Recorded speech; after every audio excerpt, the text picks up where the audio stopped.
नमस्कार बंधु माने आपण मानक स्वागत आजिर एही राशिर कार्यक्रम को।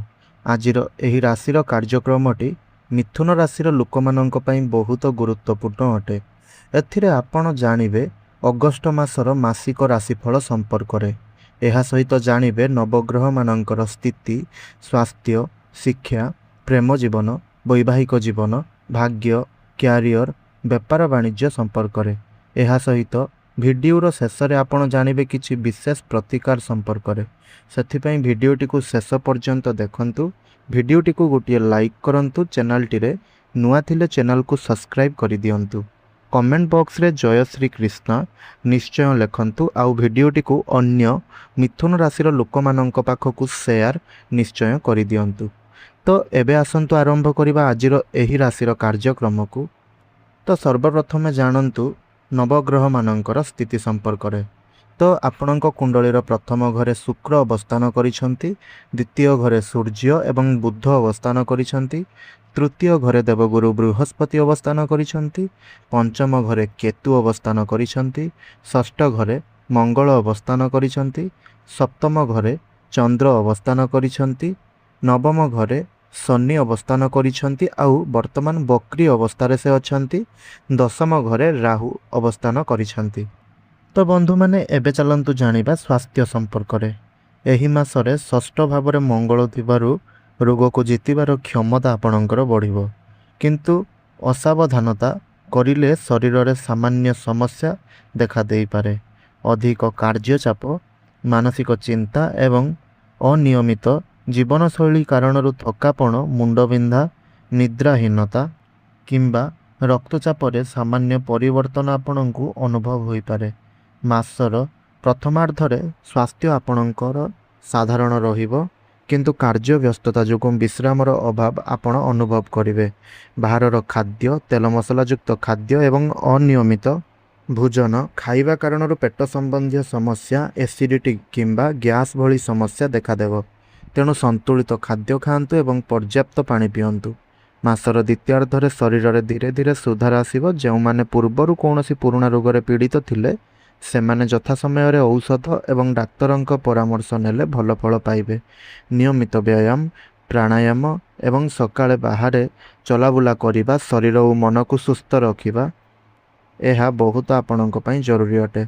चंद्रंक प्रभाव जोगु भावनात्मक उत्तेजना बढ़ी पारे, तेणु अनावश्यक चिंता एवं क्रोधरु दूरे रहिबा उचित। एबे जानंतु शिक्षा क्षेत्र किपरि रहिबो। तो छात्र छात्री मानंक पई शिक्षा क्षेत्र आशाजनक रहिबो। एही अगस्त मासरे तृतीय भाव में बृहस्पतिंकर शुभ प्रभाव एवं द्वितीय भाव में सूर्य और बुधंकर स्थिति आपणक बुद्धिमता, स्मरण शक्ति और अभिव्यक्ति क्षमता को अधिक सुदृढ़ करिबो। एही समय रे नूतन विषय शिखिबा, प्रतियोगितामूलक परीक्षार प्रस्तुति करिबा एवं दीर्घ दिन धरी अटकी थिबा पाठ्यक्रम को संपूर्ण करिबा पई भल सुजोग मिलिबो। एही मासरे शिक्षा क्षेत्र रे परिश्रमर फल निश्चिंत मिलिबो। जेउ छात्र छात्री बोर्ड परीक्षा, प्रतियोगितामूलक परीक्षा, सरकारी चाकरी किंबा उच्च शिक्षा पई प्रस्तुत करूछंती सेमानंक एकाग्रता बढ़िबो एवं भल फल पाइबार संभावना मध्य रहिछि। गुरुजनंक परामर्श एवं परिवारर सहयोग आपणक सफलतार विशेष भूमिका नेब। तबे पंचम भाव में केतुंक प्रभाव कारणरू केबे केबे पाठ पढ़ारे मन न लागिबा, अनावश्यक चिंता किंबा मोबाइल और सोशल मीडिया प्रति आकर्षण बढ़िबा भली संकेत देखादेव। तेणु समयर सठिक परिचालना करने सहित प्रत्येक दिन एक निर्धारित समय रे अध्ययन करंतु। जदि आपण नियमित पुनरावृत्ति करिवे एवं निज लक्ष्य उपरे ध्यान रखिबे तेबे कौनसी बाधा आपणक सफलता को रोकी पारिबो नाही। विदेश रे उच्च शिक्षा किंबा ऑनलाइन कोर्स करिबाकू इच्छुक थिबा छात्र छात्री मानंक पई मध्य एही मास अनुकूल रहिबो। इंटरव्यू किंबा स्कॉलरशिप संबंधी प्रयास रे सकारात्मक फल मिलिबार जुग रहिछि। एबे जानंतु प्रेम जीवन किपरि रहिबो एही मासरे। तो अगस्त मासरे मिथुन राशिर जातक जातिकांकर प्रेम जीवन रे मिश्रित किंतु सकारात्मक परिस्थिति आपणଙ୍କୁ देखिबाकू मिलिबो। ଲଗ୍ନ ଭାବରେ ଶୁକ୍ରଙ୍କ ଉପସ୍ଥିତି ଆପଣଙ୍କ ବ୍ୟକ୍ତିତ୍ୱକୁ ଅଧିକ ଆକର୍ଷଣୀୟ କରିବ, ଯାହାଫଳରେ ସମ୍ପର୍କରେ ମଧୁରତା ବଢ଼ିବ। ଅନ୍ୟପଟେ ଦ୍ୱିତୀୟ ଭାବରେ ସୂର୍ଯ୍ୟ ଓ ବୁଧଙ୍କର ସହଯୋଗ ଆପଣଙ୍କ କଥାବାର୍ତ୍ତାରେ ପ୍ରଭାବଶାଳୀ ଶକ୍ତି ଆଣିବ। ଆପଣ ନିଜ ମନର କଥା ସାଥୀଙ୍କ ସହ ସ୍ପଷ୍ଟ ଭାବରେ କହିପାରିବେ ଏବଂ ପରସ୍ପର ମଧ୍ୟରେ ବୁଝାମଣା ବଢ଼ିବ। ଏହି ମାସରେ ସମ୍ପର୍କକୁ ନେଇ କିଛି ଶୁଭ ସମ୍ବାଦ ମିଳିପାରେ। ଯେଉଁମାନେ ଦୀର୍ଘଦିନ ଧରି ପ୍ରେମ ସମ୍ପର୍କରେ ଅଛନ୍ତି ସେମାନଙ୍କ ମଧ୍ୟରେ ବିଶ୍ୱାସ ଓ ଭାବନାତ୍ମକ ସମ୍ପର୍କ ଆହୁରି ଗଭୀର ହେବ। ଏକାଠି ସମୟ ବିତାଇବାର ସୁଯୋଗ ମିଳିବ ଏବଂ ଭବିଷ୍ୟତକୁ ନେଇ ଗୁରୁତ୍ୱପୂର୍ଣ୍ଣ ଆଲୋଚନା ମଧ୍ୟ ହୋଇପାରେ। ଅବିବାହିତ ବ୍ୟକ୍ତିଙ୍କ ପାଇଁ ମଧ୍ୟ ନୂଆ ପ୍ରେମ ସମ୍ପର୍କ ଆରମ୍ଭ ହେବାର ସମ୍ଭାବନା ରହିଛି। ତେବେ ପଞ୍ଚମ ଭାବରେ କେତୁଙ୍କ ପ୍ରଭାବ କାରଣରୁ କେବେ କେବେ ଭୁଲ ବୁଝାମଣା, ଅହଙ୍କାର କିମ୍ବା ଛୋଟ ଛୋଟ କଥାକୁ ନେଇ ମତଭେଦ ସୃଷ୍ଟି ହେବ। ସେଥିପାଇଁ ରାଗରେ କୌଣସି ନିଷ୍ପତ୍ତି ନ ନେଇ ଶାନ୍ତ ମନରେ ସାଥୀଙ୍କ କଥା ଶୁଣିବା ଆପଣଙ୍କ ସମ୍ପର୍କ ପାଇଁ ଭଲ ରହିବ। ଅନାବଶ୍ୟକ ସନ୍ଦେହ କିମ୍ବା ତୃତୀୟ ବ୍ୟକ୍ତିଙ୍କ କଥାରେ ପ୍ରଭାବିତ ହୋଇ ସମ୍ପର୍କରେ ଦୂରତା ବଢ଼ାଇ ପାରନ୍ତି। ଯଦି ଆପଣ ନିଜ ପ୍ରେମ ସମ୍ପର୍କକୁ ବିବାହରେ ପରିଣତ କରିବାକୁ ଚାହୁଁଛନ୍ତି ତେବେ ମାସର ଦ୍ୱିତୀୟାର୍ଦ୍ଧ ଅଧିକ ଅନୁକୂଳ ରହିଛି। ପରିବାର ପକ୍ଷରୁ ସହଯୋଗ ମିଳିବାର ମଧ୍ୟ ଯୋଗ ରହିଛି। ଏହି ସମୟରେ ଚେଷ୍ଟା କରନ୍ତୁ, ନିଶ୍ଚୟ ଭଲ ଫଳ ମିଳିବ। ବୈବାହିକ ଜୀବନ କଥା କହିଲେ ବୈବାହିକ ଜୀବନରେ ଉତ୍ଥାନ ପତନ ମଧ୍ୟରେ ମଧ୍ୟ ସମ୍ପର୍କକୁ ସୁଦୃଢ଼ କରିବାର ଅନେକ ସୁଯୋଗ ମିଳିବ। ଲଗ୍ନ ଭାବରେ ଶୁକ୍ରଙ୍କର ସ୍ଥିତି ଦାମ୍ପତ୍ୟ ଜୀବନରେ ପ୍ରେମ, ଆକର୍ଷଣ ଓ ପରସ୍ପର ପ୍ରତି ସମ୍ମାନ ବଢ଼ାଇବ। ସେହିପରି ଦ୍ୱିତୀୟ ଭାବରେ ସୂର୍ଯ୍ୟ ଓ ବୁଧଙ୍କ ପ୍ରଭାବ ପରିବାରରେ ଆଲୋଚନା ଓ ବୁଝାମଣାକୁ ମଜବୁତ କରିବ। ଆପଣ ନିଜ ଜୀବନସାଥୀଙ୍କ ସହ ଭବିଷ୍ୟତକୁ ନେଇ ଯୋଜନା କରିବାର ଏକ ଭଲ ସମୟ ସାବ୍ୟସ୍ତ ହେବ। ଏହି ମାସରେ ପରିବାରରେ ଖୁସିର ପରିବେଶ ରହିବ ଏବଂ ସ୍ୱାମୀ ସ୍ତ୍ରୀଙ୍କ ମଧ୍ୟରେ ସହଯୋଗର ଭାବନା ବଢ଼ିବ। ଯଦି ପୂର୍ବରୁ କୌଣସି ଛୋଟ ବଡ଼ ମତଭେଦ କିମ୍ବା ମନମାଳିନ୍ୟ ଥିଲା ତେବେ ଏହି ମାସରେ ତାହାର ସମାଧାନ ହେବ। ପରସ୍ପର ସହ ସମୟ ବିତାଇବା, କୌଣସି ଭଲ ଜାଗା ବୁଲିଯିବା କିମ୍ବା ପରିବାର ସହ କୌଣସି ଶୁଭ କାର୍ଯ୍ୟରେ ଯୋଗ ଦେବା ଦ୍ୱାରା ସମ୍ପର୍କ ଆହୁରି ମଧୁର ହେବ। ତେବେ ନବମ ଭାବରେ ବକ୍ରୀ ଶନିଙ୍କର ପ୍ରଭାବ କାରଣରୁ କେବେ କେବେ ଦାୟିତ୍ୱ ବଢ଼ିବା କିମ୍ବା କାର୍ଯ୍ୟ ବ୍ୟସ୍ତତା ଯୋଗୁଁ ଜୀବନସାଥୀଙ୍କୁ ପର୍ଯ୍ୟାପ୍ତ ସମୟ ଦେଇପାରିବେ ନାହିଁ। ତେଣୁ ଏହା ଆପଣଙ୍କର ବୈବାହିକ ଜୀବନରେ ଛୋଟ ଛୋଟ ଅଭିମାନର କାରଣ ହୋଇପାରେ। ସେଥିପାଇଁ ରାଗ କିମ୍ବା ଜିଦ୍ ନକରି ଶାନ୍ତ ମନରେ ପରସ୍ପର ସହ କଥାବାର୍ତ୍ତା କରନ୍ତୁ। ଷଷ୍ଠ ଭାବରେ ମଙ୍ଗଳଙ୍କ ପ୍ରଭାବ ଯୋଗୁଁ ଅନାବଶ୍ୟକ ତର୍କ ବିତର୍କରୁ ଦୂରେଇ ରହିବା ଉଚିତ, ନଚେତ୍ ଛୋଟ କଥା ବଡ଼ ହେବାର ସମ୍ଭାବନା ରହିଛି। ଯେଉଁ ଦମ୍ପତି ସନ୍ତାନ ସୁଖର ଅପେକ୍ଷାରେ ଅଛନ୍ତି ସେମାନଙ୍କ ପାଇଁ ମଧ୍ୟ ଏହି ମାସ ଆଶାଜନକ ରହିପାରେ। ସାମଗ୍ରିକ ଭାବେ ଅଗଷ୍ଟ ମାସ ବୈବାହିକ ଜୀବନରେ ପ୍ରେମ, ବିଶ୍ୱାସ ଓ ପାରିବାରିକ ସୁଖ ବଢ଼ାଇବାର କାର୍ଯ୍ୟ କରିବ। ତ ବନ୍ଧୁମାନେ, ଏବେ ଚାଲନ୍ତୁ ଜାଣିବା ସବୁଠାରୁ ଗୁରୁତ୍ୱପୂର୍ଣ୍ଣ ବିଷୟବସ୍ତୁ, ଯାହାକି ଆପଣଙ୍କର ଭାଗ୍ୟ ଏବଂ ବେପାର ବାଣିଜ୍ୟର ସ୍ଥିତି କିପରି ରହିବ ତାହା ସମ୍ପର୍କରେ ଜାଣିବେ। ତ ସର୍ବପ୍ରଥମେ ଜାଣନ୍ତୁ ଭାଗ୍ୟ ସମ୍ପର୍କରେ। ତ ଭାଗ୍ୟ ଆପଣଙ୍କର କିପରି ରହିବ ଏହି ଅଗଷ୍ଟ ମାସରେ ତାହା ସମ୍ପର୍କରେ ଜାଣନ୍ତୁ। ଅଗଷ୍ଟ ମାସରେ ଭାଗ୍ୟ ଧୀରେ ଧୀରେ ସକାରାତ୍ମକ ଦିଗକୁ ଅଗ୍ରସର ହେବ। ତୃତୀୟ ଭାବରେ ବୃହସ୍ପତିଙ୍କ ଶୁଭ ଦୃଷ୍ଟି ଆପଣଙ୍କ ସାହସ, ଆତ୍ମବିଶ୍ୱାସ ଓ ପ୍ରୟାସକୁ ବଢ଼ାଇବ, ଯାହାଫଳରେ ଭାଗ୍ୟ ମଧ୍ୟ ଆପଣଙ୍କ ପକ୍ଷରେ କାମ କରିବା ଆରମ୍ଭ କରିବ।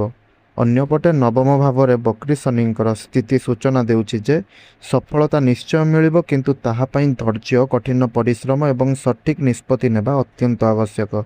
କେବଳ ଭାଗ୍ୟ ଉପରେ ନିର୍ଭର କରି ରହିଲେ ଚଳିବ ନାହିଁ। କର୍ମ ହିଁ ଏହି ମାସରେ ଆପଣଙ୍କର ସବୁଠାରୁ ବଡ଼ ଶକ୍ତି ହେବ। ମାସର ପ୍ରଥମାର୍ଦ୍ଧରେ କିଛି କାମରେ ବିଳମ୍ବ କିମ୍ବା ବାଧା ଆସିପାରେ, କିନ୍ତୁ ନିରାଶ ନ ହୋଇ ଲଗାତାର ପ୍ରୟାସ ଜାରି ରଖିଲେ ମାସର ଦ୍ୱିତୀୟାର୍ଦ୍ଧରେ ଭାଗ୍ୟର ପୂର୍ଣ୍ଣ ସହଯୋଗ ମିଳିବ। ଅଟକି ରହିଥିବା କାର୍ଯ୍ୟ ସମ୍ପୂର୍ଣ୍ଣ ହେବ, ନୂଆ ସୁଯୋଗ ମିଳିବ ଏବଂ ଆପଣଙ୍କ ପ୍ରୟାସର ଯଥାର୍ଥ ଫଳ ମଧ୍ୟ ପାଇବେ। ଦ୍ୱିତୀୟ ଭାବରେ ସୂର୍ଯ୍ୟ ଓ ବୁଧଙ୍କ ଯୋଗ ଆର୍ଥିକ ଏବଂ ପାରିବାରିକ କ୍ଷେତ୍ରରେ ଭାଗ୍ୟକୁ ଶକ୍ତିଶାଳୀ କରିବ। ପ୍ରଭାବଶାଳୀ ବ୍ୟକ୍ତିଙ୍କର ସହଯୋଗ ମିଳିବ ଏବଂ ନୂତନ ସମ୍ପର୍କ ଭବିଷ୍ୟତରେ ଲାଭଦାୟକ ସାବ୍ୟସ୍ତ ହେବ। ଦଶମ ଭାବରେ ରାହୁଙ୍କର ପ୍ରଭାବ କାରଣରୁ ହଠାତ୍ କୌଣସି ନୂଆ ସୁଯୋଗ କିମ୍ବା ଦାୟିତ୍ୱ ମିଳିପାରେ, ଯାହାକୁ ବୁଦ୍ଧିମତାର ସହ ଗ୍ରହଣ କଲେ ଭାଗ୍ୟରେ ବଡ଼ ପରିବର୍ତ୍ତନ ଆସିବ। କ୍ୟାରିୟର କଥା କହିଲେ ମିଥୁନ ରାଶିର ବ୍ୟକ୍ତିମାନଙ୍କ ପାଇଁ କ୍ୟାରିୟର ଅଗ୍ରଗତି ଓ ନୂତନ ସୁଯୋଗର ମାସ ସାବ୍ୟସ୍ତ ହେବ। ଦଶମ ଭାବରେ ରାହୁଙ୍କ ସ୍ଥିତି କର୍ମକ୍ଷେତ୍ରରେ ଅପ୍ରତ୍ୟାଶିତ ପରିବର୍ତ୍ତନ, ନୂଆ ଦାୟିତ୍ୱ ଏବଂ ବଡ଼ ସୁଯୋଗ ଆଣିବ। ଯଦି ଆପଣ ନୂଆ ଚାକିରି ଖୋଜୁଛନ୍ତି କିମ୍ବା ପଦ ଉନ୍ନତିର ଅପେକ୍ଷାରେ ଅଛନ୍ତି, ତେବେ ଏହି ମାସରେ ଶୁଭ ସମ୍ବାଦ ମିଳିବାର ସମ୍ଭାବନା ରହିଛି। ତେଣୁ ତୃତୀୟ ଭାବରେ ବୃହସ୍ପତିଙ୍କର ଶୁଭ ପ୍ରଭାବ ଆପଣଙ୍କର ଆତ୍ମବିଶ୍ୱାସ, ଯୋଗାଯୋଗ କୌଶଳ ଓ ନିଷ୍ପତ୍ତି ନେବାର କ୍ଷମତାକୁ ଆହୁରି ମଜବୁତ କରିବ। ମାସର ଆରମ୍ଭରେ କାର୍ଯ୍ୟ ଚାପ ଟିକିଏ ଅଧିକ ରହିବ, କିଛି କାମରେ ବିଳମ୍ବ କିମ୍ବା ବାଧା ଆସିବ, କିନ୍ତୁ ଆପଣଙ୍କର ଧୈର୍ଯ୍ୟ ଓ ପରିଶ୍ରମ ଶେଷରେ ସଫଳତା ଆଣିବ। ଅଫିସରେ ବରିଷ୍ଠ ଅଧିକାରୀଙ୍କର ବିଶ୍ୱାସ ଜିତିବାର ସୁଯୋଗ ମିଳିବ। ଯେଉଁମାନେ ସରକାରୀ କିମ୍ବା ବେସରକାରୀ ଚାକିରିରେ ଅଛନ୍ତି, ସେମାନଙ୍କ କାର୍ଯ୍ୟର ପ୍ରଶଂସା ହେବା ସହିତ ନୂଆ ଦାୟିତ୍ୱ ମଧ୍ୟ ମିଳିବ। ତୃତୀୟ ଭାବରେ ସୂର୍ଯ୍ୟ ଓ ବୁଧଙ୍କର ଯୋଗ ଆପଣଙ୍କ କଥା କହିବାର ଶୈଳୀ ଏବଂ ନେତୃତ୍ୱ ନେବାର କ୍ଷମତାକୁ ବଢ଼ାଇବ। ଇଣ୍ଟରଭ୍ୟୁ, ପ୍ରେଜେଣ୍ଟେସନ୍, ମିଟିଂ କିମ୍ବା ନୂଆ ପ୍ରୋଜେକ୍ଟରେ ଭଲ ପ୍ରଦର୍ଶନ କରିବାର ସୁଯୋଗ ମିଳିବ। ତେବେ ନବମ ଭାବରେ ବକ୍ରୀ ଶନିଙ୍କର ପ୍ରଭାବ ସୂଚନା ଦେଉଛି ଯେ କୌଣସି ସର୍ଟକଟ୍ ନେବା ପରିବର୍ତ୍ତେ ନିୟମ, ଶୃଙ୍ଖଳା ଓ ସତ୍ୟନିଷ୍ଠା ସହ କାମ କରିବାର ଆବଶ୍ୟକତା ରହିଛି, ଯାହା ଆପଣଙ୍କୁ ଦୀର୍ଘସ୍ଥାୟୀ ସଫଳତା ପ୍ରଦାନ କରିବ। ଯେଉଁମାନେ ନୂଆ କ୍ଷେତ୍ରରେ ପ୍ରବେଶ କରିବାକୁ ଚାହୁଁଛନ୍ତି, ସେମାନଙ୍କ ପାଇଁ ମଧ୍ୟ ଏହି ମାସ ଅନୁକୂଳ ରହୁଛି। ଆପଣଙ୍କ ପାଇଁ ଏହି ମାସଟି କ୍ୟାରିୟର କ୍ଷେତ୍ରକୁ ନେଇ ବହୁତ ଭଲ ରହୁଛି। ତ ବେପାର ବାଣିଜ୍ୟ କଥା ଯଦି କହିବା, ତାହେଲେ ବେପାର ବାଣିଜ୍ୟ ବ୍ୟବସାୟୀମାନଙ୍କ ପାଇଁ ମିଶ୍ରିତ କିନ୍ତୁ ଲାଭଦାୟକ ସମୟ ସମ୍ଭାବନା ରହିଛି ଏହି ମାସରେ।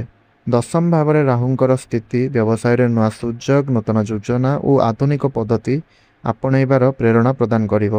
ଯେଉଁମାନେ ନୂଆ ବ୍ୟବସାୟ ଆରମ୍ଭ କରିବାକୁ କିମ୍ବା ବ୍ୟବସାୟ ବିସ୍ତାର କରିବାକୁ ଚାହୁଁଛନ୍ତି, ସେମାନଙ୍କ ପାଇଁ ଏହି ମାସ ଅନୁକୂଳ ରହିବ।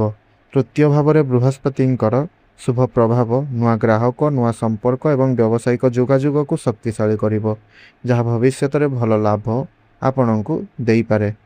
ମାସର ପ୍ରଥମାର୍ଦ୍ଧରେ କିଛି ଚୁକ୍ତି କିମ୍ବା ବ୍ୟବସାୟିକ ନିଷ୍ପତ୍ତିରେ ସାବଧାନତା ଅବଲମ୍ବନ କରିବା ଆବଶ୍ୟକ। କୌଣସି ବଡ଼ ବିନିଯୋଗ କରିବା ପୂର୍ବରୁ ସମସ୍ତ ଦିଗକୁ ଭଲ ଭାବରେ ବିଚାର କରନ୍ତୁ। ଅତ୍ୟଧିକ ତରବରିଆ ଭାବରେ ନିଆଯାଇଥିବା ନିଷ୍ପତ୍ତି ପରେ କ୍ଷତିର କାରଣ ହୋଇପାରେ।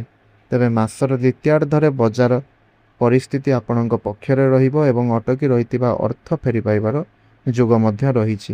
ତେଣୁ ଯାହା ବି ବଡ଼ ନିଷ୍ପତ୍ତି ନେବେ, ଭାବି ଚିନ୍ତି କରି ନିଅନ୍ତୁ, ନହେଲେ ପରେ ହଇରାଣରେ ପଡ଼ିଯିବେ। ତେବେ ବନ୍ଧୁମାନେ, ଏହା ତ ଥିଲା ମିଥୁନ ରାଶିର ବ୍ୟକ୍ତିବିଶେଷମାନଙ୍କ ପାଇଁ ଅଗଷ୍ଟ ମାସ 2026ର ମାସିକ ରାଶିଫଳ, ଯାହାକି ଆପଣମାନେ ଏହି ଭିଡ଼ିଓରେ ଜାଣିଲେ ଯେ ଏହି ମାସରେ ଆପଣଙ୍କୁ କେଉଁ ସବୁ ଗ୍ରହମାନେ କେଉଁ ପ୍ରକାରର ଫଳ ପ୍ରଦାନ କରୁଛନ୍ତି, କେଉଁ କ୍ଷେତ୍ରରେ ଆପଣଙ୍କର କେଉଁ ସବୁ ଫଳ ପ୍ରାପ୍ତି ହେବା ପାଇଁ ଯାଉଛି, ତାହା ସମ୍ପର୍କରେ ଜାଣିଲେ। ଯେଉଁ ବି କ୍ଷେତ୍ରରେ ଆପଣଙ୍କୁ କିଛି ଅଶୁଭତ୍ୱ ପ୍ରାପ୍ତି ହେଉଛି, ତା ପାଇଁ ମଧ୍ୟ କିଛି ପ୍ରତିକାର ରହିଛି। ତ ପ୍ରତିକାର ସ୍ୱରୂପ ପ୍ରତ୍ୟେକ ବୁଧବାର ଭଗବାନ ଶ୍ରୀ ଗଣେଶଙ୍କୁ ଦୁବଘାସ ଓ ଲଡ୍ଡୁ ଅର୍ପଣ କରନ୍ତୁ। ଶନିବାର ଦିନ ଶନିଦେବଙ୍କ ମନ୍ଦିରରେ ସୋରିଷ ତେଲର ଦୀପ ଜଳାନ୍ତୁ ଏବଂ କଳା ରାଶି ଦାନ କରନ୍ତୁ। ପ୍ରତିଦିନ ସକାଳେ ଓଁ ବ୍ରୋଂ ବୁଦ୍ଧାୟ ନମଃ ମନ୍ତ୍ରକୁ 108 ଥର ଜପ କରନ୍ତୁ। ପ୍ରତି ଶୁକ୍ରବାର ମା ଲକ୍ଷ୍ମୀଙ୍କ ପୂଜା କରନ୍ତୁ ଏବଂ ଗୋଟିଏ ପଦ୍ମ ଫୁଲ କିମ୍ବା ଧଳା ରଙ୍ଗର କିଛି ବି ମିଠା ଅର୍ପଣ କରନ୍ତୁ। ଏହା ଆପଣଙ୍କର ଆର୍ଥିକ ସ୍ଥିତି, ଦାମ୍ପତ୍ୟ ସୁଖ ଓ ବ୍ୟବସାୟରେ ସମୃଦ୍ଧି ଆଣିବ। ଧନ୍ୟବାଦ।